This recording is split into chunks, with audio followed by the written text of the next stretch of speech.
بسم الله الرحمن الرحيم. ومن أحسن قولا ممن دعا إلى الله وعمل صالحا وقال إنني من المسلمين. السلام عليكم ورحمة الله وبركاته. إن الحمد لله نحمده ونستعينه ونستغفره ونعوذ بالله من شرور أنفسنا ومن سيئات أعمالنا، من يهده الله فلا مضل له ومن يضلل فلا هادي له، وأشهد أن لا إله إلا الله وحده لا شريك له، وأشهد أن محمدا عبده ورسوله. أما بعد فإن خير الحديث كتاب الله وخير الهدي هدي محمد صلى الله عليه وسلم، وشر الأمور محدثاتها وكل محدثة بدعة وكل بدعة ضلالة وكل ضلالة في النار. رب اشرح لي صدري ويسر لي أمري واحلل عقدة من لساني يفقهوا قولي. رب أعوذ بك من همزات الشياطين وأعوذ بك رب أن يحضرون. أعوذ بالله السميع العليم من الشيطان الرجيم. إنا أنزلناه في ليلة القدر وما أدراك ما ليلة القدر. ليلة القدر خير من 1000 شهر. تنزل الملائكة والروح فيها بإذن ربهم من كل أمر. سلام هي حتى مطلع الفجر. ہر قسم کی تعریف و توصیف اور حمد و ثنا خالق کائنات مالک ارض و سما کے لیے ہے. وہ خالق مالک جس نے ہمیں انگنت نعمتوں سے نواز رکھا. اس کی ہم پر اتنی نعمتیں ہیں کہ اگر کوئی گننا چاہے تو گن نہیں سکتا. حتیٰ کہ قرآن کریم میں 2 مقامات پر اللہ رب العزت نے فرمایا ہے وَإِن تَعُدُّوا نِعْمَتَ اللَّهِ لَا تُحْصُوهَا. اگر تم اللہ کی نعمتوں کو گننا بھی چاہو تو گن نہیں سکتے. اللہ رب العزت کی ان لا تعداد نعمتوں میں سے ایک عظیم نعمت یہ ہے کہ اس نے ہمیں مسلمان بنایا ہے. ہمیں حضرت محمد رسول اللہ صلی اللہ علیہ وسلم کا امتی بنایا ہے. ہمیں اس امت کا فرد بنایا ہے جس امت کے بارے میں اللہ رب العزت نے سورہ آل عمران آیت نمبر 110 میں فرمایا کنتم خیر امت اخرجت للناس. اے لوگو تم بہترین امت ہو. اخرجت للناس تم اپنے لیے نہیں چاہے تو گن نہیں سکتا. حتیٰ کہ قرآن کریم میں 2 مقامات پر اللہ رب العزت نے فرمایا ہے وَإِن تَعُدُّوا نِعْمَتَ اللَّهِ لَا تُحْصُوهَا. اگر تم اللہ کی نعمتوں کو گننا بھی چاہو تو گن نہیں سکتے. اللہ رب العزت کی ان لا تعداد نعمتوں میں سے ایک عظیم نعمت یہ ہے کہ اس نے ہمیں مسلمان بنایا ہے. ہمیں حضرت محمد رسول اللہ صلی اللہ علیہ وسلم کا امتی بنایا ہے. ہمیں اس امت کا فرد بنایا ہے جس امت کے بارے میں اللہ رب العزت نے سورہ آل عمران آیت نمبر 110 میں فرمایا کنتم خیر امت اخرجت للناس. اے لوگو تم بہترین امت ہو. اخرجت للناس تم اپنے لیے نہیں بلکہ لوگوں کے لیے میدان میں لائے گئے.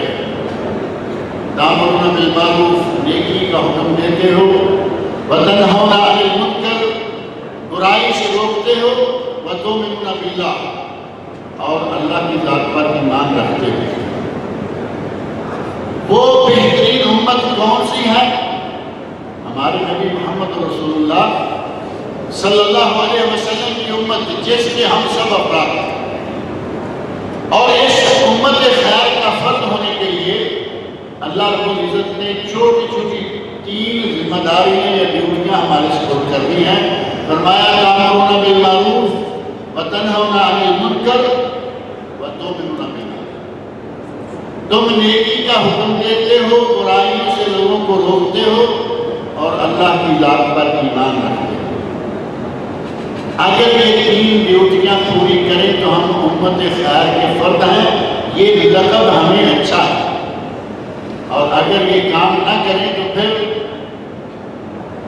ہم اس لقب کے لائق نہیں رہیں، اور ہمارے یہاں پاک و ہند میں ہی نہیں بلکہ عموماً دنیا بھر میں یہ تصور قائم ہے کہ یہ کام صرف امر بالمعروف کا نہی عن المنکر کا، یہ کام صرف مولویوں کا، یہی سمجھا جاتا ہے نہیں کہ یہ مولویوں کا کام ہے، وعظ کریں، تقریر کریں، منع کریں، حکم دیں، یہ مولویوں کا۔ میرے بھائی نہیں، اللہ رب العزت نے یہ بھی فرمایا کہ اے مولویو تم خیر امت ہو۔ اللہ نے فرمایا ہے کنتم خیر امہ، اے میرے نبی کی امت کے تمام افراد تم بہترین امت ہو۔ آپ میں سے ہر شخص اس امت کا فرد ہے یا نہیں؟ اگر ہر شخص اس امت اسلامیہ کا فرد ہے تو پھر یہ ذمہ داریاں بھی تینوں سب کو ادا کرنی ہوگی، اور ذمہ داریاں کوئی بڑی موٹی موٹی نہیں ہیں، کوئی ایسا نہیں ہے کہ آپ کو اس کے لیے پتہ نہیں کیا کورس کرنے پڑیں گے، کیا کرنا پڑے گا۔ امر بالمعروف نہی عن المنکر اور ایمان باللہ، اللہ کی ذات پر ہم سب کا ایمان ہے، اس میں تو کوئی شک والی بات نہیں نا۔ ہمارا ایمان کیسا ہے یہ ایک الگ مسئلہ ہے، لیکن ہم سب مومن ہیں، سب مسلمان ہیں۔ اللہ رب العزت کرے کہ ہمارے ایمان بھی صحیح ہو جائیں، مومن ہو اور ایمان بیکار قسم کا ہو، یہ اللہ رب العزت کو مطلوب نہیں۔ اور اگر سب لوگوں کا ایمان صحیح ہو تو آج امت اسلامیہ کا جو حال ہے وہ حال نہ ہو۔ آج آپ دیکھ رہے ہیں مشرق سے لے کر مغرب تک، شمال سے لے کر جنوب تک، پوری امت کا جہاں جہاں مسلمان ہیں، آپ اندازہ کر کے دیکھیں کہ امت کا حال کیا ہے۔ چھوٹے چھوٹے ملک ہیں، مٹھی پر ملک ہیں، مسلمانوں کو تنگ کیے ہوئے، اور یہ کیوں ہو رہا ہے؟ صرف اس لیے کہ ہمارے دلوں میں ایمان بہت کمزور ہو چکا ہے۔ جب تک مسلمانوں کے دلوں میں ایمان طاقتور تھا اس وقت تک مسلمان صرف تھوڑے سے ہوتے، مٹھی پر مسلمان کفار کے بڑے بڑے لشکروں کو تحس نحس کر دیا کرتے تھے۔ 313 تھے نا پہلے جنگ بدر میں، یہ معلومات تو آپ کو یقیناً ہیں۔ پہلا غزوہ حق و باطل، غزوہ بدر، مسلمان صرف 313 اور کافر پوری دنیا، لیکن اللہ رب العزت نے 313 کو فتح عطا فرمائی کیونکہ ان کے دلوں میں ایمان تازہ تھا، صحیح معنوں میں مومن تھے۔ اللہ رب العزت ہمیں بھی صحیح معنوں میں مومن بنائے۔ مومن ہم ہیں، دوسرے دو کام کرنے ہیں، وہ کوئی بہت بڑے کام نہیں ہیں، امر بالمعروف نہی عن المنکر، نیکی کا حکم دیں، برائی سے روکیں، یہ لوگ سارے کام کر سکتے ہیں یا نہیں؟ کیا کہا آپ لوگوں؟ ہر آدمی کر سکتا ہے، نیکی کا حکم دے، برائی سے روکے، اور اس کے لیے آپ کو کسی یونیورسٹی کا کوئی سرٹیفکیٹ نہیں چاہیے۔ یہ ضروری نہیں کہ آپ بہت بڑے عالم ہوں گے، بہت بڑے مبلغ ہوں، کسی ممبر پہ کھڑے ہو کر بات کریں۔ آپ کے پاس افطاری کے وقت آدمی افطاری کرتا ہے، اس کے ہاتھ میں بوتل ہے، ادھر سے چاول کھا رہا ہے، ادھر سے ساتھ ہی بوتل کھولی اور بائیں ہاتھ سے پانی پی لیا۔ آپ کی امتحان کا وقت آ گیا ہے، اب اس کو بائیں ہاتھ سے پانی پینے دیں گے اور آرام سے بیٹھے رہیں گے تو پھر امت خیر کا فرق نہیں ہو سکتا۔ یہاں آپ کی ذمہ داری شروع ہو۔ اس آدمی کو پورے پیار، پوری محبت، پوری خیر خواہی کے ساتھ بتا دیں کہ بھائی ہم مسلمان ہیں، نبی اکرم صلی اللہ علیہ وسلم کی امتی ہیں، اور ہمارے لیے ضروری ہے کہ ہم دائیں ہاتھ سے کھائیں اور دائیں ہاتھ سے پییں۔ اگر وہ آپ کی بات کو پیار کے ساتھ سنے گا، یقیناً قبول کرے گا اور آپ کامیاب ہوں گے۔ اور یہاں آپ نے بیعت کے وقت دونوں کام کرتے ہیں۔ دائیں ہاتھ سے پیو کیونکہ یہ سنت رسول ہے، بائیں ہاتھ سے نہ پیو کیونکہ یہ سنت شیطان ہے۔ اللہ کے نبی نے فرمایا ہے فَإِنَّ الشَّيْطَانَ يَأْكُلُ بِشِمَالِهِ وَيَشْرَبُ استعمال ہے۔ شیطان الٹے ہاتھ سے کھاتا ہے، شیطان الٹے ہاتھ سے پیتا ہے، دونوں کام ہو گئے نا۔ نیکی کا حکم دے دیا کہ دائیں سے پیو، اور برائی سے منع کر دیا کہ بائیں ہاتھ سے شیطان پیتا۔ اللہ رب العزت مجھے اور آپ سب لوگ کو یہ توفیق عطا فرمائے کہ ہم امت خیر کا فرد ہونے کے لائق بن جائیں۔ اللہ رب العزت کا یہ بہت بڑا احسان ہے کہ ہم امت خیر کے فرد ہیں، اور اللہ رب العزت کے بے شمار احسانات ہیں، انہی میں سے اس کا ایک عظیم احسان یہ آج کی رات بھی ہے۔ آج کی رات لیلۃ القدر والی رات ہے نا۔ یہاں تو اب پتہ نہیں صورتحال کیا ہے، پاکستان میں، انڈیا میں جب 27ویں رات آتی ہے لوگ کیا کرتے ہیں؟ نئے کپڑے پہنے ہوئے ہیں، گھر میں اچھے اچھے کھانے تیار ہیں، گلی محلہ صاف ستھرا ہے، مسجدوں میں موم بتیاں لگی ہیں، اور کہتے ہیں کہ آج 27ویں ہے۔ 27ویں کہتے ہیں نا وہاں۔ آج 27ویں رات عبادت پورے ذوق و شوق کے ساتھ 27ویں رات کو کی جاتی ہے۔ حالانکہ نبی اکرم صلی اللہ علیہ وسلم نے فرمایا ہے کہ یہ لیلۃ القدر 5 راتوں میں سے کوئی ایک رات ہے، جن میں سے 3 گزر چکی ہیں، 4تھی آج ہے، اور 5ویں پرسوں آ جائے گی۔ تاک راتوں میں سے 21، 23، 25، 27 اور 29 ایک رات لیلۃ القدر ہے۔ یہ امت اسلامیہ پر اللہ رب العزت کا بہت ہی بڑا انعام ہے، کیونکہ ہماری عمریں بہت تھوڑی ہیں۔ اگر پہلی امتوں کی عمروں کا اندازہ کریں، آج کل فیس بک کی اور واٹس ایپ کی دنیا ہے، ہر روز ایک دوسرے دن ایک اعلان آیا رہتا ہے مختلف انبیاء کرام کی عمریں۔ کبھی دیکھا ہوا کسی نے؟ نوح علیہ السلام کی عمر 950 سال، نوح علیہ السلام کی عمر 950 سال۔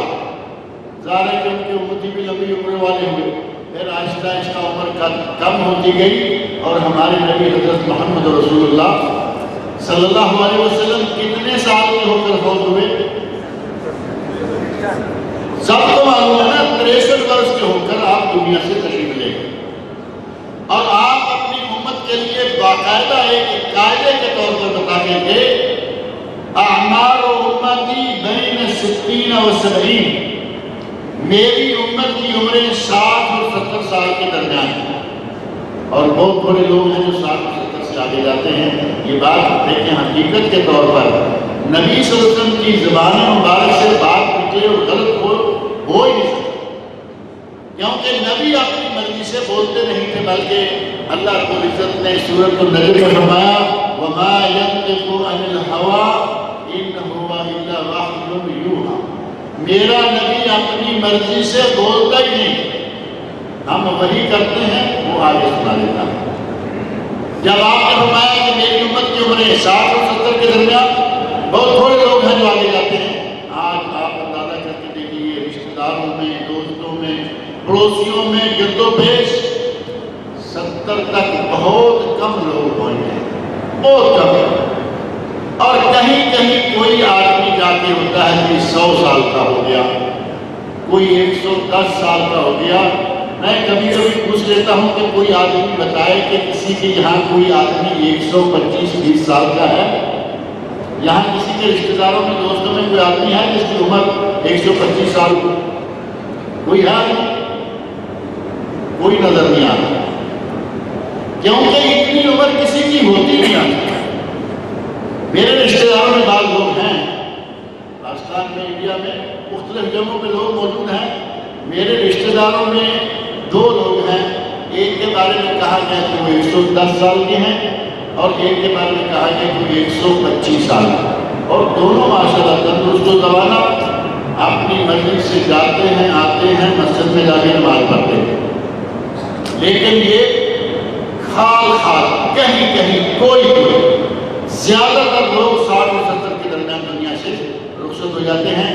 ہماری امت اسلامیہ 60-70 سال کی، اور پہلے لوگ 700، 800، 900 سال کے۔ اگر ہماری امت کے اعمال کا ان کے اعمال کے ساتھ موازنہ کیا جاتا تو کیا بنتا؟ ہمارے اعمال تھوڑے سے ہوتے، ان کے اعمال بے شمار ہوتے، لیکن اللہ رب العزت نے ہم پر یہ احسان فرمایا کہ ہمیں یہ رات دی، ہمیں یہ 27ویں یا اس کے ساتھ والی باقی 4 راتوں میں سے ایک رات دے دی کہ اگر تم صحیح معنوں میں اس رات میں اللہ کے ساتھ اپنا ٹانکا جوڑ لو تمہیں 1000 مہینے سے زیادہ ثواب ملے گا۔ اگر صحیح معنوں میں اللہ کے ساتھ تعلق پیدا کر لیا، اس کی عبادت میں یہ رات گزار لی، تمہیں 1000 مہینے سے زیادہ۔ علماء کرام موجود ہیں، اللہ رب العزت نے یہ نہیں کہا کہ تمہیں 1000 مہینے کے برابر ثواب ملے گا، بلکہ فرمایا کہ 1000 مہینے سے زیادہ کا ثواب ملے گا۔ اور اللہ رب العزت کے پیمانے اتنے بڑے ہیں کہ جب زیادہ کہا تو پتہ نہیں 100 سال کا، 200 سال کا یا اس سے بھی کم بیش کا ثواب ملے گا۔ اللہ رب العزت نے ہمیں یہ ایک رات دے کر ہماری ساری کسریں نکال دی۔ ایک رات ہر سال میں اگر عبادت کر لیں 100 سال، اللہ جانے 200 سال کی عبادت کا ثواب اللہ ہمیں دیتا ہے۔ اور میرے بھائی وہ رات الحمدللہ آج بھی ہے، اللہ کرے کہ یہی رات ہو۔ زور سے آمین کہیں، کیا ہو تو میں غلط دعا تو نہیں کر دیں، اللہ کرے یہی رات ہو، ہمارا یہاں بیٹھنا اللہ رب العزت قبول فرما لے، ہمیں 100 سال 200 سال کا ثواب مل جائے گا، اس سے کیا بنا۔ اور یہ 27ویں رات کے بارے میں بطور خاص میں اس لیے کر رہا ہوں، ویسے تو 21 23 25 27 29 نبی صلی اللہ علیہ وسلم نے 5 راتوں کو بتایا، لیکن سب سے زیادہ جس کی تاکید ہے یا جس کا سب سے زیادہ گمان ہے وہ یہ 27ویں رات ہے۔ اور اس 27ویں رات کے گمان کو پکا کرنے کے لیے بعض اہل علم نے بڑی محنت کی۔ مسلمانوں نے اللہ رب العزت کے کلام قرآن کریم کی بڑی خدمت کی ہے، اور اس خدمت کا اندازہ آپ سے کر سکتے ہیں کہ قرآن کریم میں کتنی آیتیں ہیں، قرآن کریم میں کتنے لفظ ہیں، قرآن کریم میں کتنے حرف ہیں، قرآن کریم میں کتنی زیریں، زبریں، پیشیں، شدیں، مدیں ہیں، ہر چیز کریم میں مل رہی ہے یا نہیں؟ قرآن کریم کی خدمت بہت زیادہ کی گئی، اور نبی اکرم صلی اللہ علیہ وسلم کے بعد مسلمانوں نے اس قرآن کی خدمت کے لیے مختلف انداز اختیار کیے، اور ایک انداز ابھی حال ہی میں یہاں سعودی عرب کے اندر دیکھنے میں آیا، اس قرآن کریم کے جو سعودی عرب میں چھپ رہا ہے بغیر ترجمے کے اور بغیر تفسیر کے، اس کے بارے میں علماء نے لکھا کہ اس کے ہر صفحے پر کم از کم 500 حرف، ہر صفحے پر ایوریج 500 حرف ایک صفحے پر۔ اور سنن ترمذی کی مشہور حدیث ہے، نبی اکرم صلی اللہ علیہ وسلم ارشاد فرماتے ہیں، من قرأ حرفا من کتاب اللہ، جس نے اللہ کی کتاب کا ایک حرف پڑھا اس کو کتنی نیکیاں ملیں گی؟ 10 نیکیاں۔ اور اگر 500 حرف پڑھے، ایک صفحہ پڑھے تو 500 حرف پڑھے گے، 500 حرف پڑھے تو کتنی نیکیاں ہوں گی؟ کیلکولیشن تو آپ جانتے ہیں یا نہیں؟ 5000 نیکیاں ایک صفحہ قرآن کریم کا پڑھنے سے۔ اللہ رب العزت نے ہمارے لیے ہماری عمریں تھوڑی لیکن نیکیاں جمع کرنے کے بہت سارے ذرائع بنا دیے۔ اس ایک رات کی عبادت کرو، 100 سال 200 سال جتنی اللہ رب العزت چاہے اتنی عبادت کا ثواب۔ قرآن کریم کا ایک حرف پڑھو 10 نیکیاں، ایک صفحہ پڑھو 5000 نیکی، 2 صفحے پڑھو 10,000، 3 صفحے پڑھو 15,000۔ اور یہاں سعودی عرب میں جو قرآن چھپ رہا ہے اس میں پتہ کتنے صفحے ہیں؟ ایک سپارے میں 12 صفحے ہیں۔ اور آپ یقیناً ہر آدمی ایک سپارہ تو روزانہ پڑھ رہا ہے یا نہیں؟ عموماً ایک سپارہ ہم روزانہ پڑھ رہے ہیں۔ آپ اندازہ کرو کہ 12 صفحے کہاں تک بات کی؟ اللہ رب العزت ہمارے لیے نیکیوں کے انبار لگا دیتا ہے، بس صرف ضرورت اس بات کی ہے کہ ہمارا تھوڑا سا تعلق قرآن کریم کے ساتھ ہے۔ رمضان کے مہینہ میں ہم قرآن کریم پڑھتے ہیں، لیکن بعد میں ہمارا معاملہ تھوڑا سا گڑبڑ ہو جاتا ہے، ہم اللہ کے ساتھ بھی بگاڑ بیٹھتے ہیں۔ ایسا ہے یا نہیں؟ رمضان کے مہینے میں ہم نے اللہ کے ساتھ بنائی ہوئی ہے، یقین جانے مسجدیں بھری ہوئی ہیں ماشاءاللہ، ایسی جگہ جہاں جائیں بندے ہی بندے۔ رمضان گزرتا ہے تو اللہ کے ساتھ بگاڑ دیتے ہیں، یہ اچھا نہیں ہے۔ کیونکہ ہم اللہ کے صرف ایک مہینہ کے لیے بندے نہیں، بلکہ ہم پوری عمر کے لیے اللہ کے بندے ہیں یا نہیں؟ پوری عمر عبادت. آج آپ نمازیں پڑھ رہے ہیں تو رمضان کے بعد کیا نمازیں معاف ہو جائیں گی؟ رمضان کے بعد بھی یہی 5 وقت کی نماز فرض ہے. ایک نماز کم ہو جائے گی، وہ ہے نماز تراویح. آپ کا جی چاہے تو تہجد پڑھیں، نہ چاہے نہ پڑھیں، سنت ہے. لیکن 5 وقت کی نمازیں پورا سال، 52 ہفتے، پورا سال، 360 دن، یہ کسی دن بھی ایک نماز کم نہیں ہو سکتی. رمضان گزرتا ہے، ہمارا مسلمان مسجد سے نکلنا شروع ہو جاتا ہے. بلکہ مسجدوں کے حالات آج کل آپ دیکھ رہے ہوں گے. رمضان کے پہلے 10 دنوں میں مسجدیں بھری ہوئی تھیں، اگلے 10 دنوں میں مسجدیں پوری کے قریب ہو گئی. میں نے دیکھا اپنے محلے کی مسجد میں کہ پہلے اشرا میں ہماری مسجد میں لوگ سما لیے، جو پیچھے کچھ جگہ بنی ہوتی ہیں وہ جگہ کھولنی پڑتی تاکہ لوگ وہاں بھی جائیں. اور اب اصل زمین جو ہے وہ بھی پوری نہیں ہو رہی، بلکہ وہاں بھی جگہ بچی ہوئی ہے. جیسے جیسے مہینہ ختم ہونے کے قریب آ رہا ہے، ہمارا شوق پورا ہوتا جا رہا ہے. اللہ کے ساتھ ہم نے بگاڑنا شروع کر دیا ہے. یہ معاملہ ٹھیک نہیں ہے. بعض سلف صالحین نے کہا ہے کن رحمانین ولا تکن رمضانین. اے اللہ کے بندو، اللہ والے بنو، رمضان والے نہ بنو. یہ نہ ہو کہ رمضان میں 5 نمازیں، رمضان میں تراویح، رمضان میں قرآن، رمضان میں زکوٰۃ. مسائل زکوٰۃ مولانا نے آپ کو بتا دیے ہیں. رمضان میں زکوٰۃ کی، رمضان گزر گیا اور اس کے بعد اپنے ہاتھ کو اتنا مضبوط بند کیا کہ کبھی جیب کی طرف آنے نہیں گئے. ڈالنا ہے وہ آ جائے گا، نکالنے کے لیے جیب میں ہاتھ نہیں ڈالنا.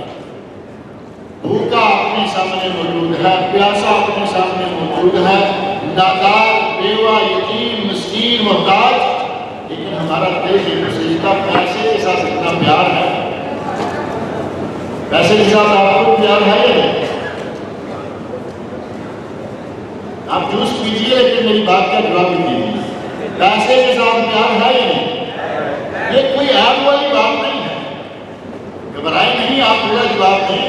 پیسے کے ساتھ ہر آدمی کا پیار ہے، وہ مولوی ہو، وہ غیر مولوی ہو، عالم ہو، غیر عالم ہو، ہر آدمی. حتیٰ کہ انسان کی فطرت میں پیسے کا پیار کس طرح رچا بسا ہے کہ میں مثال دیا کرتا ہوں. آپ یہ سے کاغذ نکالیے اور وہ کاغذ جو ہے بچہ چھوٹا 6-7 مہینے کی عمر سے، اسے نہیں معلوم کہ یہ 500 کا نوٹ ہے یا 5 کا نوٹ ہے یا 10 کا ہے یا 50 کا ہے، 100 کا ہے یا 1 روپے کا نوٹ ہے، وہ نہیں جانتا. آپ اس کے ہاتھ میں یہ نوٹ دے دیں اور اسے یہ بھی معلوم نہیں ہے کہ بقالہ میں جائیں گے تو اس سے کیا ملے گا، وہ نہیں جانتا. اس کے علم میں نہیں ہے کہ یہ ہے کیا. آپ اس کے ہاتھ میں ایک مرتبہ دے دیجیے اور پھر مانگیے اس سے. دیکھا بچہ بھی وہ نوٹ واپس کرنے کے لیے تیار نہیں. ہماری سب کی دولت سے محبت ہے اور دولت کمانے کا اسلام نے کھلا اعلان کیا ہے کہ جتنی چاہے کماؤ لیکن حلال کرنے سے.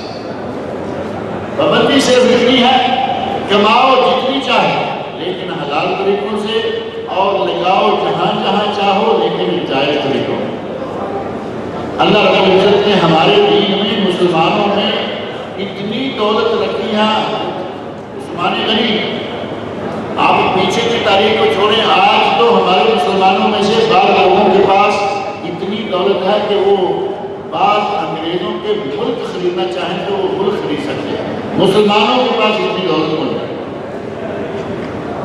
حضرت عثمان غنی رضی اللہ عنہ کو غنی کیوں کہا جاتا تھا؟ دولت تھی، نبی اکرم صلی اللہ علیہ وسلم کی موجودگی میں تھی. آپ نے کبھی یہ نہیں کہا کہ عثمان یہ دولت کیوں اکٹھی کر رہے، اکٹھی کیجیے کوئی حرج نہیں، لیکن اس پہ سانپ بن کے بیٹھ جانا یہ منع ہے. اللہ کے احکام اس میں سے جو فرائض ہیں وہ پورے کیجیے. جس کی زکوٰۃ کے حوالے سے تفصیل شیخ محبوب علم صاحب نے آپ کے سامنے رکھی ہے، لیکن ایک چھوٹا سا ٹکڑا باقی ہے، اور وہ ہے جو ابھی آج کل میں عید سے 2 دن پہلے یا عید کے نماز کے لیے جانے سے پہلے وہ سر انجام دینا ضروری ہے، اور وہ ہے عید الفطر کے سے پہلے صدقۃ الفطر۔ صدقۃ الفطر بھی زکوٰۃ ہے نا، زکوٰۃ الفطر بھی کہلاتی ہے، صدقۃ الفطر بھی، فطرانہ بھی اور فطرہ بھی، چیز وہی ہے۔ کتنی ہے؟ 2.5 کلو، 2.5 کلو چاول، 2.5 کلو گندم، 2.5 کلو کھجور، یا یہاں کے علماء نے کہا کہ 20 ریال دے، 20 ریال۔ اگر کوئی کسی دوسری جگہ بھیجنا چاہتا ہے 20 ریال کے پیسے بنوا کے وہاں بھیجے، انہیں کہے کہ اس کی جتنی گندم چاول ملتے ہیں وہ لے کے فقیروں میں بانٹ دو۔ غلہ دینا اولا ہے، سنت ہے، لیکن اگر کہیں غلہ دینے کی گنجائش نہیں بن رہی، پیسہ ہی دینا ضروری لگتا ہے، دے دیں، انشاءاللہ اللہ تعالیٰ قبول کرے گا۔ 20 ریال ایک آدمی، اور نبی صلی اللہ علیہ وسلم نے اس 20 ریال کا فائدہ کیا بتایا ہے؟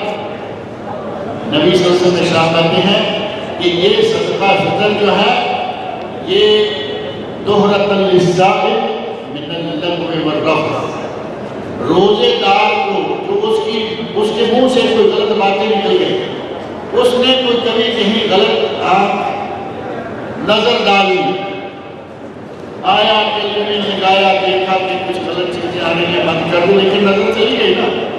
اسی طرح زبان سے کوئی بات ایسی نکل گئی، نبی صلی اللہ علیہ وسلم ارشاد آتے ہیں کہ اس آدمی، اس روزے دار کی ان چیزوں کو اللہ تعالیٰ اس 20 ریال کے لیے صاف کر دے گا۔ وَتُعْمَ لِلْمَسَاکِینِ، اور یہ مساکین کے لیے تومہ بھی، مساکین کے لیے یہ کھانے کا ذریعہ بن جائے گا۔ مسکین کو 20 ریال کا صاحب نے دیے، اس کے کھانے پینے کا انتظام ہو گیا، آپ کے 20 ریال سے 30 روزے پاک ہو گئے۔ 20 ریال دے کر اگر 30 روزے صاف ستھرے ہو جائیں تو کیا یہ سودا مہنگا ہے؟ آپ نے 20 ریال دینے ہیں، اور نتیجہ کیا ہے؟ 30 روزے، اس 30 روزوں کے دوران جتنی کمی، کوتاہی، غلطی کچھ بھی ہوا، اللہ رب العزت کو سب کے سب معاف کر دے، بہت ہی سستا سزا ہے۔ اب 20 ریال دیتے ہوئے بھی آدمی کا دل گھبرائے تو پھر پتہ نہیں کہ وہ فری میں کیوں، آج کل فری کا سسٹم بھی بڑا زیادہ ہو گیا ہے، یہاں سے فری ملے وہاں سے لے۔ اللہ رب العزت نے ہمیں بہت کچھ فری دیا، 1 لاکھ کی عبادت کریں، 100 سال سے زیادہ کا ثواب، اس سے بڑا فری سودا اور کیا ہو سکتا ہے؟ زکوٰۃ الفطر کو ادا کریں اور اس کا اہتمام کریں، اس میں ہمارے اپنے لوگوں کا فائدہ ہے۔ اللہ رب العزت کو تو یہ گندم، چاول اور کھجوریں نہیں جائیں گی نا، کیا یہ چیزیں اللہ کو جائیں گی؟ ہمارے اپنے لوگوں میں، چچا میں، تایا میں، پھوپھی کے پاس، خالہ کے پاس، بھائی کے پاس، بہن کے پاس، یہ ساری چیزیں ہم وہاں دیں گے، اور اپنے ہی لوگ کھائیں گے، اپنے ہی لوگوں کا پیٹ بھرے گا اور ہمارا رب راضی ہوگا۔ اللہ کو یہ چیزیں نہیں جانتی، جیسا کہ قربانی کے گوشت اور خون کے بارے میں اللہ رب العزت نے فرمایا ہے، لیکن اللہ اللہ کو تمہاری قربانیوں کے گوشت یا خون نہیں پہنچتا، اسے تمہارے دلوں کا تقویٰ پہنچتا۔ وہی معاملہ یہاں بھی ہے کہ یہ پیسے، یہ دانے، یہ کھجوریں، یہ چاول، یہ اللہ کو نہیں جائیں گے، ہمارے اپنے ہی بہنوں بھائیوں میں جائیں گے، اور ثواب ہمیں ہوگا، روزے ہمارے پاک ہو جائیں گے۔ اللہ رب العزت نے ہمیں یہ رمضان کا پورا مہینہ مختلف قسم کی ٹریننگوں کے لیے دیا تھا، ان میں سے ہی ایک شکل یہ ہے کہ رمضان کا مہینہ آج 27ویں رات، صبح انشاءاللہ 27واں روزہ ہوگا، آگے 2 دن ہیں، 3 دن ہیں، اللہ جانتا ہے۔ یہ پچھلے دنوں میں آپ نے روزے کے دوران کچھ پابندیاں قبول کی ہوئی تھی، روزے کے دوران جھوٹ نہیں بولے، یہ پابندی تھی یا نہیں ہماری؟ اور روزے کے دوران جھوٹ نہیں بولیں گے کیونکہ ہمارا روزہ ہے، روزے کے دوران غیبت نہیں کریں گے کیونکہ ہمارا روزہ ہے، روزے کے دوران گالی گلوچ نہیں کریں گے کیونکہ ہمارا روزہ ہے، روزے کے دوران ہم کوئی غلط فلم یا ڈرامہ نہیں دیکھیں گے کیونکہ ہمارا روزہ ہے، اور روزے کے دوران ہم کوئی گانا نہیں سنیں گے کیونکہ ہمارا یہ چل رہا ہے نا۔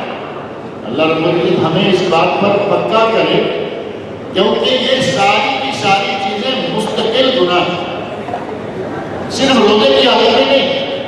جھوٹ بولنا جائز کب ہے؟ رمضان میں ناجائز ہے تو کیا رمضان کے بعد یہ جائز ہو جائے؟ جھوٹ بولنا ہمیشہ ناجائز ہے، غیبت کرنا ہمیشہ ناجائز۔ اور غیبت کے بارے میں تو اللہ رب العزت نے قرآن کریم میں بڑی سخت مذمت فرمائی ہے۔ سورۃ الحجرات پڑھ کے دیکھیں، اللہ رب العزت نے فرمایا وَلَا يَغْتَبْ بَعْضُكُمْ بَعْضًا، تم میں سے کوئی اپنے کسی بھائی کی غیبت نہ کرے۔ اور ساتھ ہی فرمایا أَيُحِبُّ أَحَدُكُمْ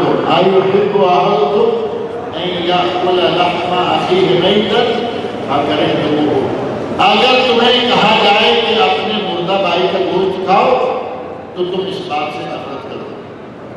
اللہ رب العزت نے غیبت کو مردہ بھائی کا گوشت کھانے سے تشبیہ کی۔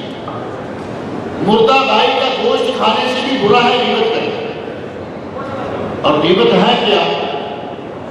نبی اکرم صلی اللہ علیہ وسلم نے صحابہ کرام سے پوچھا، صحابہ نے کہا اللہ و رسول عالم، اللہ جانتا ہے، رسول جانتے ہیں غیبت کیا ہے؟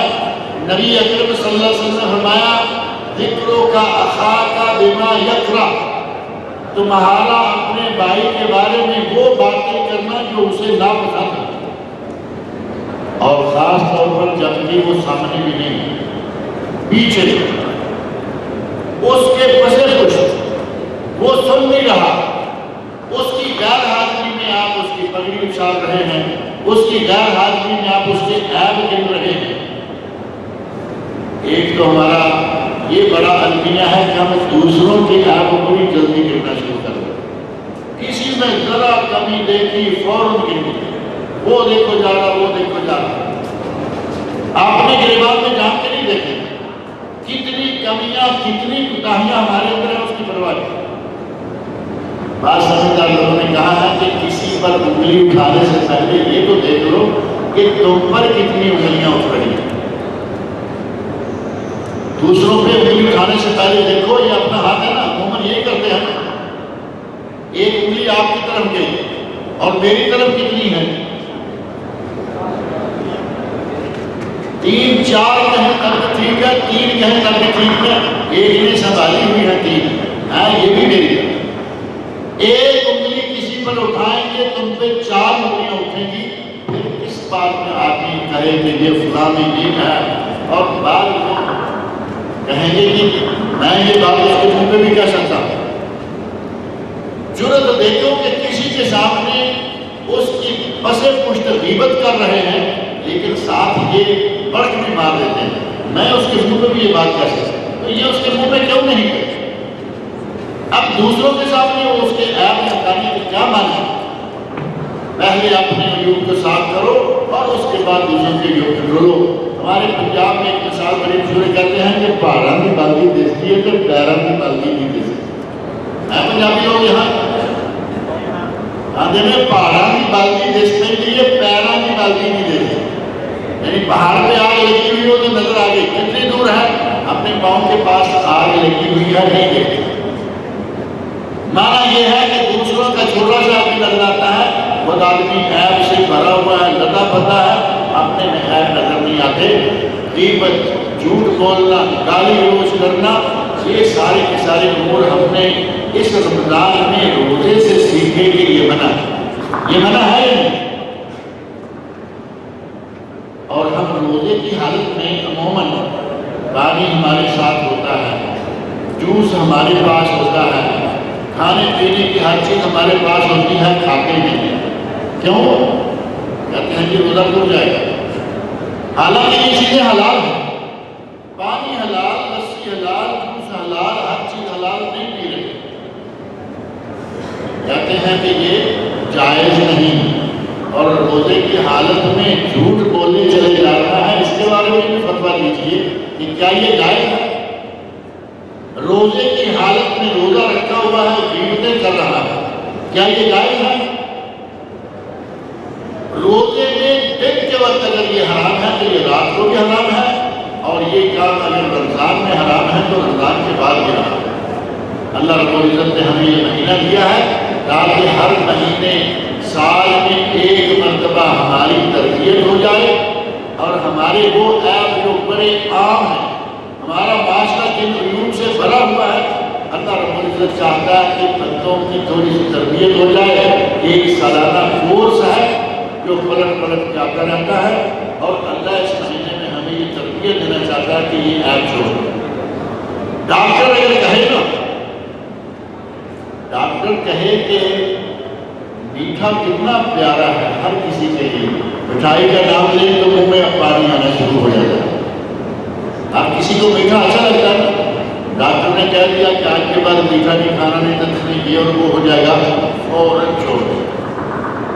ڈاکٹر نے کہا کہ دیکھو گھی تمہارے لیے اچھا نہیں، کتنی طاقتور اور کتنی اچھی چیز ہے، ڈاکٹر نے کہا گھی نہیں کھانا، گھی چھوڑ کر جانا۔ اور نبی اکرم صلی اللہ علیہ وسلم کے پوری دنیا کے ڈاکٹروں سے بھی بڑے ڈاکٹر، پورے حکیموں کے سردار، وہ کہیں تو وہ بات ہماری سمجھ میں نہیں، ڈاکٹر کی بات فوراً سمجھ میں، پتہ نہیں یہ کیا فلسفہ ہمارے یہاں۔ ڈاکٹروں نے کچھ چیزیں آج کل آ کے قبول کی ہیں، لیکن آپ کو میں ذکر کر دوں، آج تک علماء کرام کہتے رہے کہ نبی صلی اللہ علیہ وسلم نے فرمایا ہے کھانا کھانے کے بعد اپنی انگلیاں چاٹو۔ حدیث آئی ہے، نبی صلی اللہ علیہ وسلم نے فرمایا کہ کھانا کھانے کے بعد ہاتھوں کو دھونے سے پہلے انگلیاں چاٹنے کے اندر تیل لگا ہوا ہے، مسالہ لگا ہوا ہے، کوئی چیز کھانے والی لگی ہوئی ہے، پہلے منہ کے ساتھ چاٹیں اس کے بعد دھوئیں۔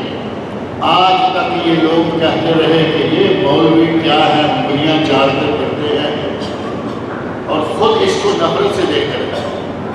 اب چند سالوں کے اندر میڈیکل نے، ڈاکٹروں نے تحقیق کر لی کہ اس میں بہت سارا فائدہ ہے۔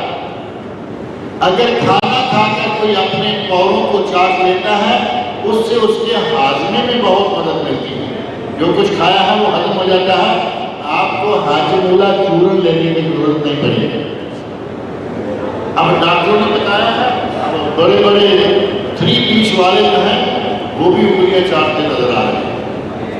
جب تک یہ بات نہیں کہ نبی صلی اللہ علیہ وسلم نے فرمایا ہے، تب تک نہیں مانا، اور اب بات آ گئی ڈاکٹروں کی، مان رہے ہیں، انگلیاں چاٹ رہے ہیں۔ ایک بات میں یقین جانے، اس طرح کی بہت ساری چیزیں ہیں کہ ڈاکٹروں نے کہا مان لیں، نبی صلی اللہ علیہ وسلم کا حکم آیا نہیں مانی۔ ہم مسلمان کس قسم کے؟ ہمارے سامنے سب سے اول ترین کتاب ہے کتاب اللہ۔ قرآن کریم میں کوئی بات آ جائے اللہ سے بل جائے، رسول اللہ صلی اللہ علیہ وسلم کی طرف سے کچھ آ جائے اللہ سے بل جائے، اور اگر کوئی صحیح بات ان دونوں کے علاوہ بھی آ جائے، قرآن و سنت سے ٹکرا نہ رہی ہو، اللہ سے بل جائے، ہم اس کو بھی مانتے ہیں، لیکن پہلی کو قبول نہ کرنا اور دوسروں کو مان لینا۔ ہمیں تو اللہ رب العزت نے اس حد تک توفیق دی ہے مسلمان کو کہ اچھائی کی بات جہاں بھی ہے لے، وہ چاہے مسلم کہے چاہے غیر مسلم بھی کیوں نہیں۔ میں ایک مثال کر کے بھی کیا کرتا ہوں کہ کہیں 4-6 لوگ بیٹھے ہیں، کھیل رہے ہیں، کوئی بات کر رہے ہیں، اذان کا وقت ہو گیا ہے، ایک آدمی جو کہ ان میں سے عیسائی ہے یا ہندو ہے یا مسلم ہے، اس نے کہا بھئی تمہاری اذان ہو گئی ہے، اب تم جاؤ نماز پڑھو۔ اس کی بات مانیں گے یا نہیں مانیں گے؟ کیا خیال ہے؟ بات سمجھ میں آئی یا نہیں؟ کہنے والا عیسائی ہے، کہنے والا ہندو ہے، کہنے والا یہودی ہے، لیکن اس نے جو بات کہی ہے وہ صحیح ہے کہ تمہاری اذان ہو گئی، جاؤ جا کے نماز پڑھ گئے۔ ہم کہیں آج ہم نماز نہیں پڑھیں گے کیونکہ ہمیں عیسائی کہہ رہا ہے، کیا یہ معقول بات ہے؟ اور پھر ہمیں تو نبی اکرم صلی اللہ علیہ وسلم کی مہر والی بات جہاں سے مل جائے، صحیح بات جہاں سے مل جائے ہم لے لیتے ہیں۔ حق یہ ہے، مسئلہ آپ نے سنا ہوگا، ہم تو شیطان کی بتائی ہوئی بات بھی مان لیتے ہیں۔ وہ جو باتیں منواتا ہے میں ان کی طرف نہیں، میں ایک واقعہ حدیث شریف سے آپ کے سامنے رکھنا چاہتا ہوں۔ شیطان کے تو مانتے رہتے ہیں نا، شیطان کا تو راج ہے، ہم پر جتنی غلط سلط باتیں ہیں وہ ہمارے دماغوں میں ڈالتا ہے، ہم مانتے چلے جاتے ہیں، لیکن ایک بات شیطان کی حضرت ابو ہریرہ کے ساتھ ایک مکالمے میں آئی، وہ حدیث آپ نے سنی ہوگی، مشہور و معروف حدیث۔ حضرت ابو ہریرہ رضی اللہ عنہ کو رمضان کے صدقے کی کھجوروں کا نگران بنایا گیا، وہ نگرانی کر رہے ہیں۔ شیطان آگے بھیس بنا کے انسان کا آتا ہے، کھجوریں اٹھاتا ہے لے جاتا ہے، دوسری مرتبہ آتا ہے لے جاتا ہے۔ تیسرے دن حضرت ابو ہریرہ رضی اللہ عنہ نے پکڑ لیا، کہتے ہیں کہ میں تمہیں اپنے ساتھ نبی اکرم صلی اللہ علیہ وسلم کی مجلس میں لے کے جاؤں گا۔ تو اس نے کہا کہ تم مہربانی کرو، میں تمہیں ایک نسخہ بتاتا ہوں، کبھی تمہاری چوری نہیں ہوگی اگر اس نسخے پر عمل کرو، اگر مجھے چھوڑ دو تو میں نسخہ بتاتا ہوں۔ حضرت ابو ہریرہ نے کہا کہ یہ تو بڑا اچھا نسخہ ہوگا کہ اگر کبھی چوری نہیں ہوگی، چلے میں تمہیں چھوڑ دیتا ہوں، نسخہ بتاؤ۔ تو اس نے کہا کہ جب سونے لگو تو آیت الکرسی پڑھ کے سویا کرو، تمہارے گھر میں چوری نہیں ہوگی، تمہارے اسٹور میں چوری نہیں ہوگی، جہاں تم رہتے ہو وہاں چوری نہیں ہوگی۔ یہ کہنے والا کون ہے؟ شیطان ہے، کہنے والا شیطان ہے، اور اس نے یہ بات اس نے صحیح کہی ہے، اور نبی اکرم صلی اللہ علیہ وسلم کی اس پر مہر ہے کہ شیطان نے بات صحیح کہی۔ حضرت ابو ہریرہ رضی اللہ عنہ سے نبی صلی اللہ علیہ وسلم نے پوچھا، ابو ہریرہ تیرے رات والے اس چور نے کیا کیا؟ تو کہا کہ مجھے یہ نسخہ بتانے کیا۔ تو نبی اکرم صلی اللہ علیہ وسلم نے ارشاد فرمایا، لقد صدقک وہو کذوب، اس نے تجھے جو نسخہ بتایا ہے یہ بالکل سچا ہے، تیرے ساتھ اس نے بات سچی کی ہے، حالانکہ وہ دنیا کا سب سے بڑا جھوٹا ہے، وہ شیطان ہے۔ ابو ہریرہ رضی اللہ عنہ نہیں جانے جب تک نبی صلی اللہ علیہ وسلم نے بتایا، فرمایا کہ وہ شیطان تھا اور اس نے جو تجھے بات کہی ہے وہ بالکل صحیح ہے۔ ہم تو اس طرح شیطان تک کی بھی لے لیتے ہیں، بات صحیح ہونی چاہیے۔ اللہ رب العزت نے ہمیں بہترین موقع دیا ہے، اس مہینے کے دوران ہم نے جتنی برائیاں چھوڑی ہیں ان کو پکا چھوڑ دیں۔ سگریٹ پینے والے بھائی ہیں، آج کا روزہ کتنے گھنٹے کا ہے؟ 15 گھنٹے کا۔ اگر ایک آدمی 15 گھنٹے سگریٹ پیے بغیر گزارا کر لے تو اگلے 4 گھنٹے گزارا ہو سکتا ہے یا نہیں؟ نیت کریں، اگر آج تک بھی کسی سے نہیں چھوڑے تو نیت کریں رمضان میں سگریٹ سے جان چھڑا لیں۔ اسی طرح اللہ رب العزت آہستہ آہستہ سارے بڑے بڑے گناہوں سے بھی جان چھڑائے گا۔ اور ایک چیز ایک غلطی ہمارے بات و ہند میں مشہور ہے، میں وہ ذکر کر کے بات کو ختم کر دوں گا۔ ہمارے یہاں مشہور ہے جمعۃ الوداع۔ آج جمعۃ الوداع تھا نا، میں نے بعض پوسٹیں بھی دیکھی ہیں واٹس ایپ میں، آ گئی ادھر سے آ گئی ادھر سے آ گئی، پوسٹوں میں لکھا ہے جمعۃ الوداع۔ جمعۃ الوداع کا ذکر کسی حدیث میں نہیں آیا، نبی صلی اللہ علیہ وسلم کی کسی حدیث میں، صحابہ کے آثار میں، خلفاء راشدین کی زبان سے کہیں سے جمعۃ الوداع کا ذکر نہیں ملتا۔ اور جمعہ رمضان کے چاروں ایک جیسے، کبھی 5 بھی آ جاتے ہیں، 5 جمعے آ سکتے ہیں، کبھی کبھی رمضان میں 5 جمعے بھی آ جاتے ہیں۔ پہلے جمعے سے لے کے آخری جمعے تک سارے کے سارے جمعے بابرکت ہیں، سارے کے سارے جمعے فضیلت والے ہیں۔ کسی ایک جمعہ کی خاص طور پر نبی صلی اللہ علیہ وسلم نے فضیلت بیان فرمائی ہو، کوئی ایسی نہیں سکتا۔ ایک گھڑی ہوئی حدیث ہمارے کچھ لوگوں نے پیش کر دی، جس کو حوالہ بنا لیا، کہا کہ جو آدمی جمعۃ الوداع کے دن 5 نمازیں پڑھ لے اس کی پورے سال کی نمازیں معاف۔ اس کا فائدہ مند ہے کہ نہیں؟ ایک دن 5 نمازیں پڑھیں، سال بھر یہ پڑھا، ہمیں مسجدوں میں جانے کی کیا ضرورت ہے؟ یہ کم عقل قسم کے لوگ ہیں جو عوام الناس میں بدعملی پیدا کرتے ہیں۔ ایک دن کی 5 نمازیں پڑھی، سال کی معاف، اور اس سے بھی کم عقل آدمی دوسرا آیا اور اس نے کہا اگر جمعۃ الوداع کے دن 5 نمازیں پڑھ لے اسے سابقہ 70 سالوں کی نمازیں معاف۔ یہ حال ہے ہمارے لوگوں کا۔ اس طرح کے اس کے آپ موقع بہ موقع سنتے رہتے ہوں گے۔ اللہ رب العزت سے میری دعا ہے کہ وہ ہمیں خالص کتاب اللہ اور سنت رسول جن پہ اللہ رسول کی مہر ہو ان کاموں کو سر انجام دینے کی توفیق عطا فرمائے۔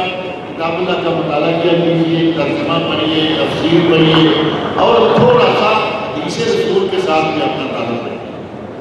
قرآن اور سنت، قرآن اور حدیث، یہ ہے اسلام کے اصل مصدر، اصل سورسز آف اسلام یہ ہے۔ ہمارا مطالعہ زیادہ سے زیادہ قرآن کریم کی تلاوت تک ہوتا ہے، تلاوت کی سواب ہو گیا، جمعہ چاہتا اس کو رکھ دیا، کبھی ترجمہ پڑھنے کی کوشش بھی کیا کیجیے، ترجمہ پڑھ لیں، تفسیر پڑھ لیں، اور اب تو الحمدللہ آپ کو آپ کی ہر زبان میں قرآن ملے، معروف ہے نا۔ ملک فہد کمپلیکس مدینہ منورہ، انہوں نے دنیا کی ہر بڑی زبان میں قرآن کریم کا ترجمہ اور تفسیر کہا ہے، فری تقسیم ہو رہا ہے، اور اگر کہیں فری نہ ملے تو صرف 50 ریال، 30 ریال، 20 ریال، میرا خیال ہے کہ 20 ریال جو عموماً وہ نسخہ مل جاتا ہے۔ قرآن کریم کا ترجمہ تفسیر پڑھا کیجیے، نبی اکرم صلی اللہ علیہ وسلم کی حدیث پڑھا کیجیے۔ اگر آپ کو فری نہ ملے تو 20 ریال میں قرآن کریم ترجمہ تفسیر مل جائے تو کیا یہ سودا مہنگا ہے؟ صحیح بخاری اور صحیح مسلم، 2 کتابیں کم از کم اپنے گھر میں ضرور رکھیں۔ قرآن کریم کے بعد دنیا میں صحیح ترین کتاب بخاری شریف، دنیا بھر کے علماء کا فیصلہ، اور دوسرا درجہ صحیح مسلم شریف کا۔ یہ 2 کتابیں اپنے گھروں میں رکھیں، انشاءاللہ بہت ساری غلط فہمیاں، بہت سارے ارسٹ مسئلے جو ہمیں بعض موضوعوں سے ملتے رہتے ہیں، آرام سے کتاب کا انڈیکس کھولیں، وہ موضوع کہاں ہے وہ کھولیں، آپ کے لیے انشاءاللہ رہنمائی مل جائے گی۔ اور زیادہ ٹیلی فون کا خرچ کرنے کی ضرورت نہیں پڑے گی کہ کبھی آپ مولانا محبوب عالم صاحب کو فون کر رہے ہیں، کبھی قاضی صاحب کو کر رہے ہیں، گھر کے اندر مولوی آ جائے گا انشاءاللہ۔ اور خرچہ کتنا آ رہا ہے؟ 20 ریال کا قرآن کریم اور 150 کی وہ دوسری 2 کتابیں، اور ہمارے سگریٹ پینے والے بھائی روزانہ 5 ریال کی سگریٹ پی جاتے ہیں۔ ایک مہینے میں کتنا پیتے سگریٹ؟ 150 ریال، 150 ریال خرچ کریں، قرآن کریم بخاری مسلم کا سب مل جاتا ہے۔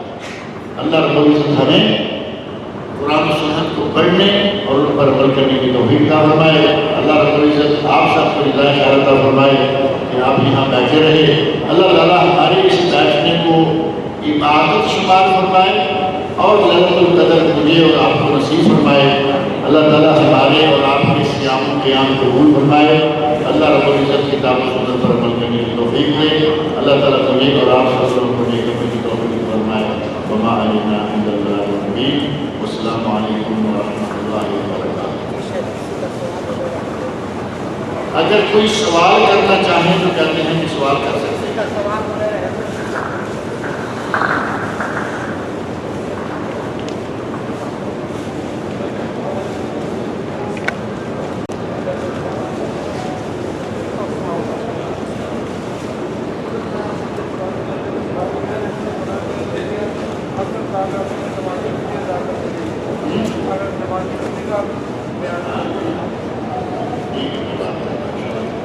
ایک نماز کا نام ہے صلاۃ التسبیح، اور لوگ کہتے ہیں، بھائی کہتے کیا ہے، لوگ کہتے ہیں کہ طاق راتوں میں صلاۃ التسبیح پڑھنی چاہیے۔ آپ تراویح مکمل پڑھیں، جتنے نوافل اللہ توفیق دے وہ پڑھیں۔ اگر کسی کو تسبیح نماز پڑھنے کا موقع ہے تو تسبیح پڑھیں۔ نماز تسبیح کے بارے میں بہت ساری حدیثیں ہیں اور بہت ساری حدیثیں صحیح ہیں، حتیٰ کہ بعض علماء نے کہا ہے کہ یہ نماز نہیں پڑھنی چاہیے، لیکن علامہ محمد ناصر الالبانی وہ دور حاضر کے عظیم محدث گزرے ہیں، چند سال پہلے بہت ہوئے ہیں، انہوں نے صلاۃ التسبیح کی احادیث پر تحقیق کی اور انہوں نے کہا کہ اس کی اتنی روایتیں اور اتنی سندیں ہیں کہ یہ نماز بے اصل نہیں، یعنی اس نماز کی اصل کوئی نہ کوئی ہے اور یہ پڑھی جا سکتی ہے۔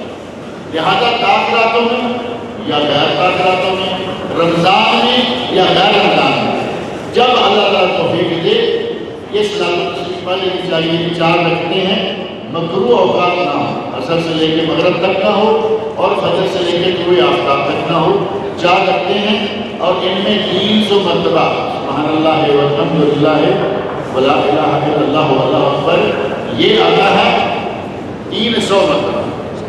ایک رکعت میں 75 مرتبہ اور 4 میں 300 مرتبہ ہو جائے گا۔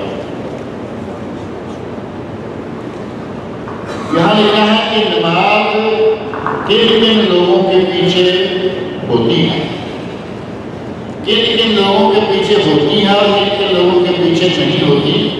اگر یہاں مذاہب کا اور جماعتوں کا ذکر کریں تو وہ تو لازمی بات ہے، قاعدہ اور کلیہ یہ ہے کہ مسلمان اگر صحیح معنوں میں مسلمان ہے تو اس کے پیچھے نماز ہو جاتی ہے۔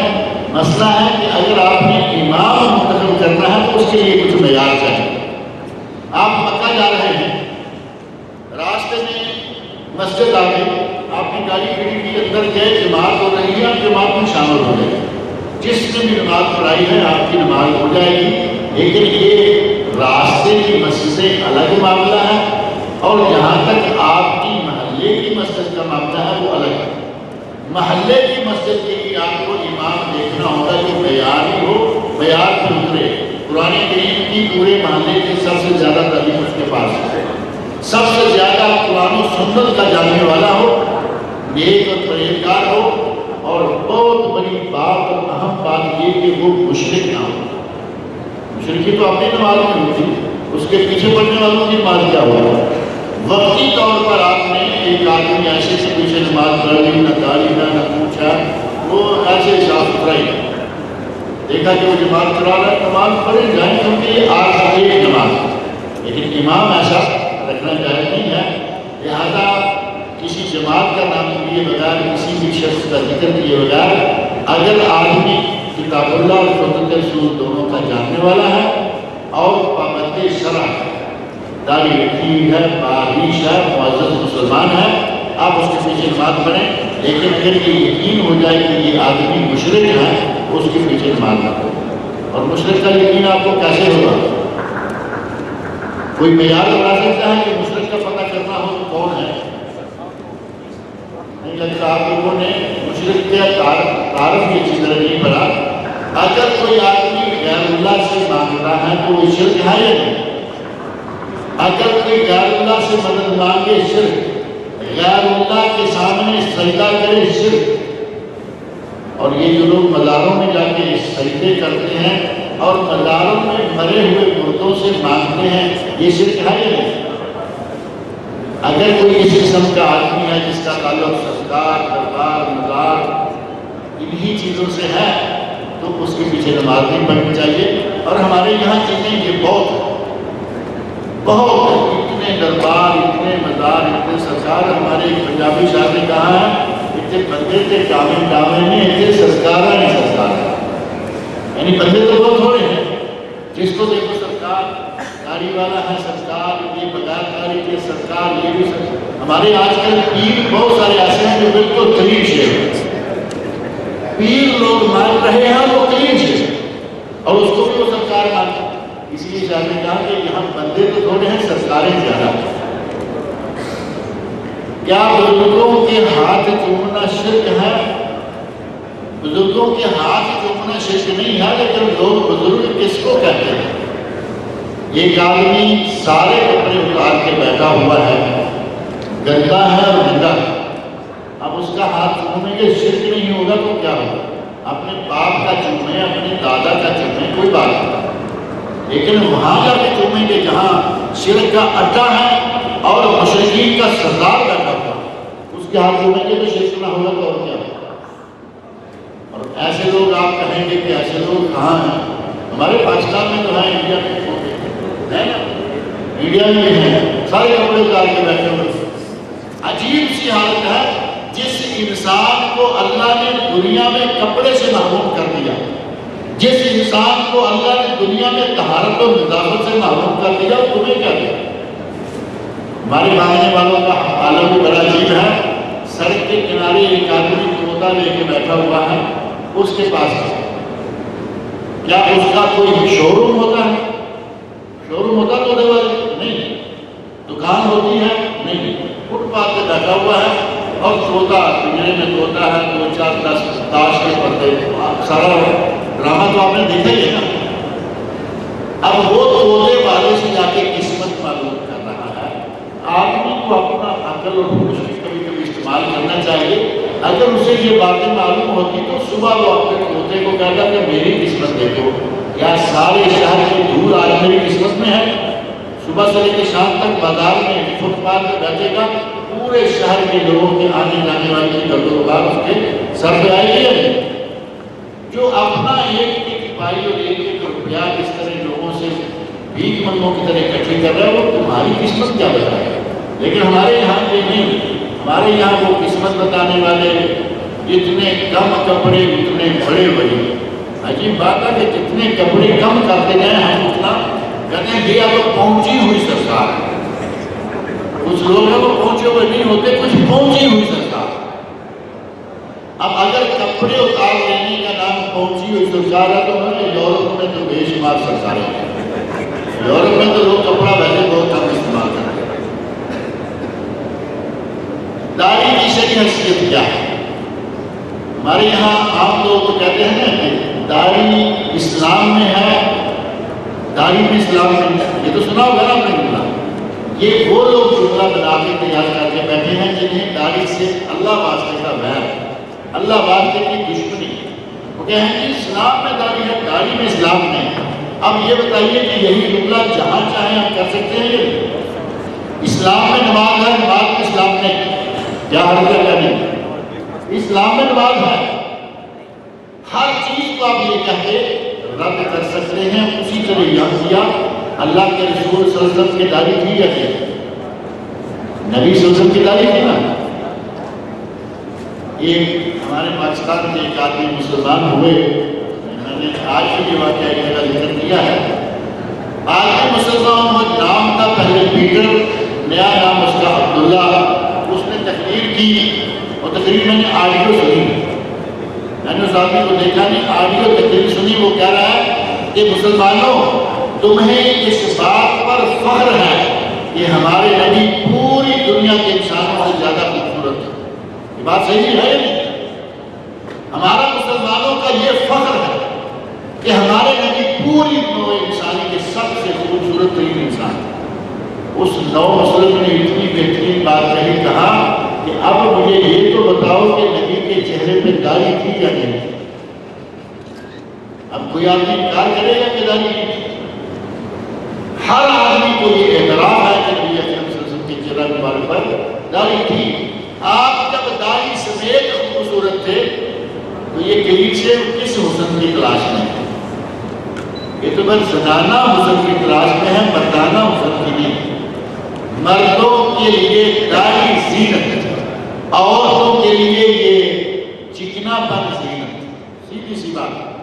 اب آپ عورتوں والی زینت تلاش کر مرد ہو کر، ہمارے مولانا بزرگ ہیں اللہ رب العزت رحمت فرمائے، وہ کہا کرتے تھے کہ یہ داڑھی چکنی کر کے ایک دم الٹا سیدھا بریڈ چلا کے پہلے سیدھا چلاتے ہیں، نیچے کو پھر الٹا لے کے جاتے ہیں تاکہ جڑوں سے بھی بال نکل جائیں۔ رات کو بچہ سویا ہوا ہے، ماں باپ کے درمیان کھیلتا کھیلتا سو گیا، اس نے اس طرح ہاتھ ڈالا، ہاتھ چکنی سی جگہ پہ لگا تو کہا اماں ہے، اور ادھر ہاتھ ڈالا تو ہاتھ چکنی سی جگہ پہ لگا تو اماں ہے، بچہ ادھر بھی آنے لگتا ہے، اماں اس ہو جاتا ہے۔ یہ فائدہ ہو جاتا ہے چکناہٹ کا، ورنہ مرد کے لیے چہرے کا تاج، مرد کے لیے حسن و جمال، داڑھی ہے مردانہ کی ایک نشانی۔ نبی صلی اللہ علیہ وسلم کے داڑھی تھی، تمام انبیاء کی داڑھی تھی۔ قرآن کریم میں اللہ رب العزت نے حضرت موسیٰ اور ہارون علیہ السلام کا واقعہ ذکر کیا ہے، اس میں بھی ہے لا تأخذ بلحیتی، اے میرے بھائی میری داڑھی نہ پکڑو۔ اور اگر انہوں نے بلیڈ الٹا سیدھا مروایا ہوتا تو پکڑتے کس چیز کو؟ تمام انبیاء یہ سنت الرسول بھی ہے، سنت الانبیاء بھی ہے، اور ہر آدمی کو داڑھی رکھنی چاہیے، اور جن لوگوں نے نہیں رکھی انہیں توبہ کار ہونا چاہیے۔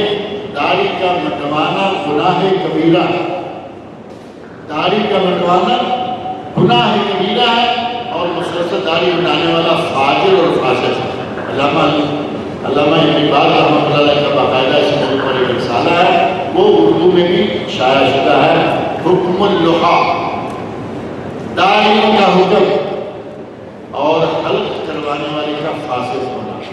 لہذا داڑھی جو ہے یہ کہہ کے ایسے نہ کرا جائیں کہ سنت ہے، رکھی رکھی نہ رکھی نہ رکھی نہیں، یہ مرد کی زینت ہے، مرد کی نشانی ہے، اور اور اگر کوئی آدمی اپنی مردانگی کو چھوڑنا چاہتا ہے تو اس کی مرضی ہے، اس کو تو کچھ کہہ نہیں سکتے نا۔ اور آج کل عورتیں جو ہیں وہ مردوں کا ڈنگ اختیار کرنا شروع ہو گئی۔ آپ دیکھیں پتلونیں عورتیں پہنتی ہیں، شرٹیں عورتیں پہنتی ہیں، پہلے مرد پہنا کرتے تھے، اور مردوں نے اگر عورتوں کا ڈنگ اختیار کرنا شروع کر دیا تو بہت سی لوگ بات۔ جہاں داڑھی نہیں چاہیے کہ اللہ رب العزت نے اڑائی، اور وہ ہیں خواتین، نسوانی حسن، اور جہاں ہے وہ اس کو رہنے نہیں دے رہے۔ یہ بڑا عجیب سا معاملہ ہے۔ داڑھی سنت رسول ہے، سنت مصطفیٰ ہے، اور سنت انبیاء ہے، اس کو رکھنا چاہیے۔ آگے ہے کہ داڑھی رکھنا کیسا ہے؟ یہ تو ہو گیا نا، داڑھی رکھنا اچھا ہے یا برا ہے؟ یہ تو فتویٰ آپ سے لے لیتے ہیں نا، داڑھی رکھنا اچھا ہے یا برا ہے؟ الحمدللہ اتنے کافی ہے۔ اب جنہوں نے یہ رکھی ہوئی کل سے اپنا معاملہ سیدھا کرتے ہیں اللہ کے ساتھ، آج سے بلیڈ یہ چھوڑیں اور داڑھی کو بڑھائیں۔ اللہ کے نبی صلی اللہ علیہ وسلم داڑھی رکھے ہوئے تھے۔ اب رہا یہ کہ کتنی رکھنی چاہیے، جن کی ابھی ہے نہیں ان کے لیے تو یہ سوال نہیں ہے، وہ تو رکھنا شروع کر دیں۔ اور جن کی داڑھی ہے ان کے لیے معیار کی بات ایک ہے کہ کم از کم کتنی داڑھی کو داڑھی یا سنت داڑھی یا سنت کے قریب عمل کہا جا سکتا ہے۔ وہ یہاں جو سوال میں لکھا نا، ایک مشت یعنی ایک مٹھی، یہاں داڑھی ہے اور یہاں تک مٹھی ہے، یہ کتنے بنے گی؟ 4 انچ ہو۔ اب یہ ہر کسی کی اپنی اپنی مٹھی کے حساب سے بنا ہو جائے۔ نارمل مٹھی، ایک آدمی کا چھوٹا سا ہاتھ ہے، وہ 2 انچ میں مٹھی پوری ہو جائے۔ نارمل آدمی کی مٹھی جو ہے وہ آپ یہ سمجھ لیں، یہ مٹھی ہے، جو مٹھی سے باہر بال ہیں، ان بالوں کو اگر آپ کاٹ لیتے ہیں تو اس کی گنجائش، صرف گنجائش ہے، سنت نہیں ہے، کیونکہ نبی صلی اللہ علیہ وسلم کا داڑھی کو کٹوانا کسی سے حدیث میں ثابت نہیں ہے۔ لیکن صحابہ کرام اور وہ صحابی جنہوں نے داڑھی کے پورا رکھنے کا اوفو لوہا، داڑھیوں کو چھوڑ دو، داڑھیوں کو معاف کرو، داڑھیوں کو لمبا رکھو، جنہوں نے وہ حدیث روایت کی ہے، حضرت عبداللہ بن عمر رضی اللہ عنہ انتہائی متقی اور پرہیزگار انسان تھے صحابہ میں سے۔ صحابی سارے ہی متقی پرہیزگار، لیکن ان میں سے بھی اعلیٰ طبقے کے متقی اور پرہیزگار۔ وہ جب حج عمرہ سے فارغ ہوتے تو اپنی داڑھی کو اس طرح پکڑ کر جو باہر والے بال ہوتے تھے ان کو کاٹ دیا کرتے تھے۔ اب اتنی گنجائش ہے کہ حج عمرہ کے موقع پر داڑھی کو انہوں نے کٹوایا، اور علماء کرام نے اس سے یہ مسئلہ حل کیا کہ وہ چونکہ راوی ہیں، داڑھی کو چھوڑ دو حدیث کے، انہوں نے ایک مٹھی کے بعد کٹوائی تو یقیناً انہوں نے نبی صلی اللہ علیہ وسلم سے کچھ سنا یا کچھ محسوس کیا ہوگا، ورنہ وہ اتنے پرہیزگار انسان تھے کہ وہ ایسا نہ کرتے۔ اس بنیاد پر کہا گیا کہ اگر کوئی مٹھی سے باہر داڑھی کٹواتا ہے تو اس کی گنجائش ہے، سنت نہیں، لیکن افضل یہی ہے کہ داڑھی کو پورا رکھا جائے، اس میں تراش نہ کی جائے۔ اور ہمارے یہاں تو داڑھی کی بڑی قسمیں بلکہ بڑی نسلیں نکل آئی، کہتے ہیں کہ یہ فرینچ کٹ داڑھی ہے، آپ نے سنا ہوگا فرینچ کٹ داڑھی، اور وہ داڑھی کیا ہے؟ یہ اوپر سے سارا اس طرح پھیرتے چلے آ رہے ہیں یہاں تک، اور یہ جو جگہ ہے تھوڑی کے آگے یہاں تھوڑی سی چھوڑ کے ہماری ایسی بنے گی یا نہیں، کہ اوپر سے بھی کوئی بھی یہ جگہ فرینچ کٹ ہے۔ اور ابھی فرینچ کٹ کا اتنا ستیہ ناش کیا ہے لوگوں نے، اللہ رب العزت جو ہدایت دے، داڑھی کے ساتھ گستاخی کی انتہا ہو گئی۔ ابھی آپ دیکھیں کہ داڑھیاں ایسے چھوٹی چھوٹی رکھی ہیں، لیکن اوپر سے یہاں آئی، یہاں سے یہاں گئی، پھر یہاں آ گئی، پھر یہاں گئی، اور اسی طرح یہاں نیچے سے، یعنی وہ شیپ جو اوپر آ رہا ہے وہی شیپ نیچے سے جا رہا ہے۔ داڑھی کے ساتھ مذاق کر رہے ہیں، نہ فرینچ کٹ چاہیے نہ یہ ڈیزائنر چاہیے۔ ایک داڑھی ہے خشخش، یہ بھی آپ نے سنی ہے؟ خشخش، یہ خشخشی کیوں ہے؟ اس کا لفظ بتا رہا ہے کہ عجیب سی جائے. کہتے ہیں کہ داڑھی رکھ کے جتنی بھی ہے موٹی مشین 1 نمبر، تو آج تو 6 نمبر تک طرح لکھی ہوئی ہے نا، 1 نمبر 2 نمبر 3 نمبر مشین پھیر دو، کچھ جو چہرے پہ بال رہیں گے نا، یہ خش کشی داڑھی ہے، یہ خش کشی، یہ فرینچ کٹ اور یہ فلاں کٹ، یہ فلاں کٹ. داڑھی کو کھیل نہ بنائیں، داڑھی سنت رسول ہے، داڑھی کو داڑھی کر کے رکھیں، اسی میں انشاءاللہ کرو برکت ہے. اللہ کے متعلق گمان ہے کہ اللہ ہر جگہ پر موجود ہے. اللہ کے بارے میں گمان ہے کہ اللہ کا علم اور اس کی قدرت ہر جگہ کار فرما ہے، لیکن بذات ہی اللہ اپنے عرش پر ہے. بذات ہی اللہ اگر یہ کہیں کہ ہر جگہ موجود ہے تو ایک طرح وہ تو تعدد آ گیا نا. اللہ اپنے عرش پر ہے اور اس کا ثبوت قرآن کریم میں موجود ہے. ثم استوى على العرش، یعنی پڑھتے سنتے ہیں اللہ نے زمین و آسمان بنائے، ثم استوى على العرش، پھر اللہ عرش پر مستوی ہو گیا. اگر یہ مانے کہ اللہ ہر جگہ موجود ہے، بلکہ ہمارے کچھ لوگ تو کہتے ہیں کہ اللہ ہر کسی میں موجود ہے، ہر چیز میں موجود ہے. اب یہ کفریہ قسم سے کلمات ہیں. اللہ ایک ہے اور وہ اپنے عرش پر ہے، اس کی قدرت ہے، اس کا علم ہر جگہ پر موجود ہے. اور وہ یہ بھی نہیں کہ عرش پر ہے تو وہ وہاں کوئی پابند ہے. خالق کائنات، مالک ارض و سما ہے، جب چاہتا ہے آسمانی دنیا پہ آتا ہے. اللہ کے آسمانی دنیا پر آنے کی حدیث آپ نے سنی ہے؟ رات کے ہر تیسرے پہر، ہر رات کے تیسرے پہر اللہ آسمانی دنیا پر آتا ہے، وہ کسی کا پابند نہیں ہے. اسی طرح یوم عرفہ کو اللہ رب العزت آسمانی دنیا پر نازل ہوتا ہے. اللہ رب العزت اصل کہاں ہے؟ اصل ذات الہی کہاں ہے؟ عرش پر. جہاں وہ چاہے وہ نزول فرماتا ہے. لیکن یہ کہنا کہ اللہ ہر جگہ موجود ہے یہ بالکل جائز نہیں ہے. یہ صوفیوں والا عقیدہ ہے، حلولیوں والا عقیدہ ہے، اور یہ مسلمانوں کے یہاں جائز نہیں ہے. سوالات ابھی کچھ اور بھی آ رہے ہیں، لیکن ہمیں کہا گیا ہے کہ آپ اس کو چھوڑ ہی دیجیے، تو ہم چھوڑ رہے ہیں. اللہ رب العزت میرا اور آپ کا سب کا حامی ناصر. اللہ رب العزت ہمارے آپ کے روزے سیاح و بیان اور جو لوگ اختلاف ہیں کہ اللہ کے خلاف ایک مسئلہ لینے میں اجازت ہو رہی ہے.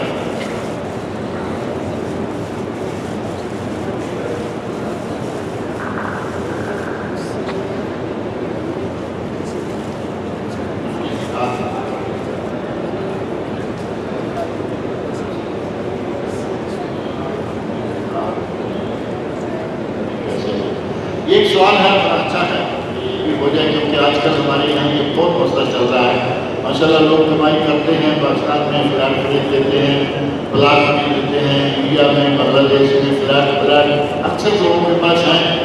ایک ساتھ دیکھا کہ زمین ہے لیکن زمین کی آمدنی کوئی نہیں، یعنی زمین کی آمدنی کوئی نہیں. اس طرح کہ اس میں نہ گندم ہے، نہ جو ہے، نہ جوار ہے. لیکن اس کے ساتھ یہ بات بھی ذہن میں رکھیں کہ اس زمین کی قیمت روز روز بڑھ رہی ہے یا نہیں. قیمت کی زمین ہمیشہ روزانہ اوپر کی طرف ہی جاتی ہے. اور اگر آپ نے وہ زمین اس لیے لی ہے کہ پیسہ محفوظ رہے گا، 4 پیسے بڑھ جائیں گے، انویسٹمنٹ کسی کو کہتے ہیں کچھ اور ہوتا ہے. انویسٹمنٹ یہی ہے کہ محفوظ بھی پیسے رہیں گے اور بڑھتے بھی رہیں گے. اگر بینک میں ڈالیں اس طرح تو حرام ہے کیونکہ وہ سود ہے. اگر زمین پلاٹ وغیرہ خرید لیں تو وہ جائز اور حلال کیونکہ یہ بزنس ہے. آپ نے اگر اس پلاٹ کو یا زمین کو انویسٹمنٹ کے طور پر خرید کے رکھا ہے، اب اس کو بیچنا چاہتے ہیں،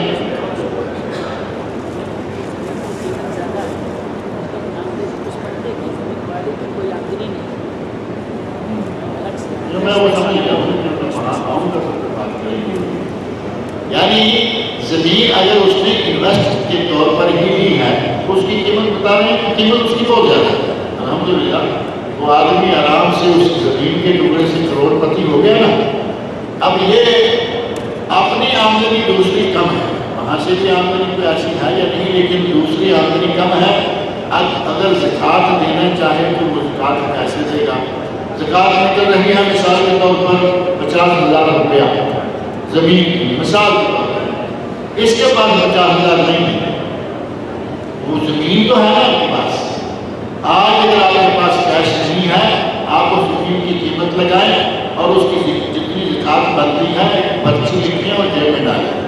جب زمین کو بیچیں گے اس وقت اس کی وہ زکوٰۃ جو ہے وہ ادا کرنا، اس وقت تو پیسہ آ جائے گا، یا کوئی اور ذریعہ ہو جائے، ایسا آ جائے۔